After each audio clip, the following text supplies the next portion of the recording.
diller farklılaşabiliyor. Yani bir Karadeniz dili de biraz sayılabiliyor birçok insana göre. Ardeşen'den başlamak istiyorum arkadaşlar. Ardeşen biraz abartılı olacak size ama dünyada en çok yazın bir arada yaşadığı yer. Rize ilinin de en büyük ikinci son nüfuslarına göre yazında Ardeşen şeklinde söylemektedir. Ardeşen'in ilçesi kadar sandık ilçesi Türkiye ilçelerinin komşu yerdir. Sahile yakındır. Eksternal yaşamın ilçesi aynı yerde sanmıştır. Böylelikle az da olsa bir yer altı yaşamaktadır. Hemşehriler yaşamaktadır. Rize Ardeşen yüzde olarak kişiliklerin %5'ini gösteriyor. Birazdan ise %95'ini yönetiyor. Tabii burada farklı tek de olsa farklı durumlardan insanlarla yapıyor. Fakat istatistikleri yansıyacak kadar fazla değiller. Mesela açlık çalışmada neden İngilizce uzman arkadaşlar İngilizce'ye yansıyor. Ardeşen'in tabii çok önemli. Yazcının geleceği açısından, yazdıkları da geleceği açısından çok önemli. Ardeşen'in İsveç'in yerleşim yerlerinde bulunan yazlar, köylerde bulunan yazlar, içerisinde bulunan yazlar olarak Ardeşen'in toplam nüfusu 65.500. Buna göre ilçe nüfusunda yazlar 54.400 kişi. İlçe nüfusu 62.301.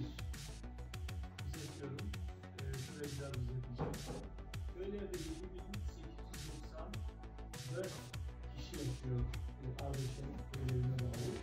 7.895 yaz yaşıyor. Burada karşılıkla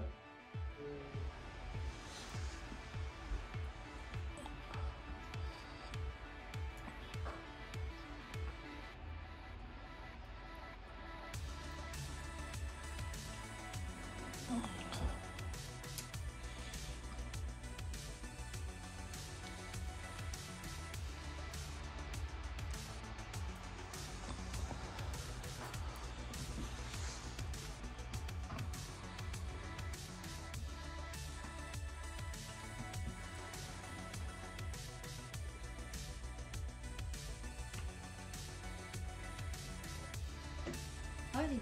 Dabei pojawia się, tak spali. Trzeba ma być też pisane. Nie wiem, bardziej się kupują.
Oo.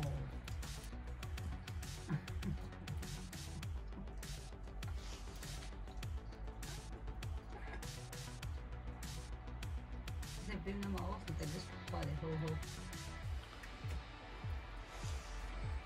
بس قرش نتي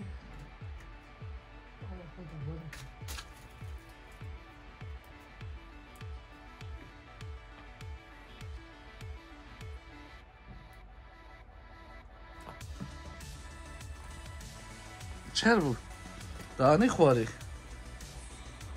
خواری برکو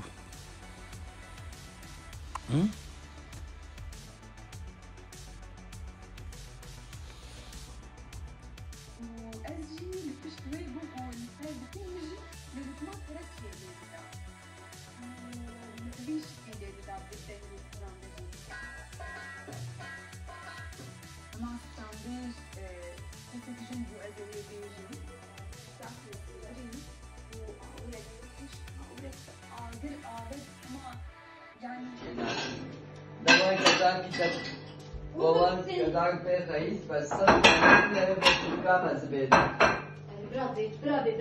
برافو شيء شتفي زنجبيل لا عندي برافو شيء لا حق شيء حق شيء وبرافو ذاتي كلام صالح وزنجبيل ان شاء الله جيبوا قبل يوم ما از بدی لکی دو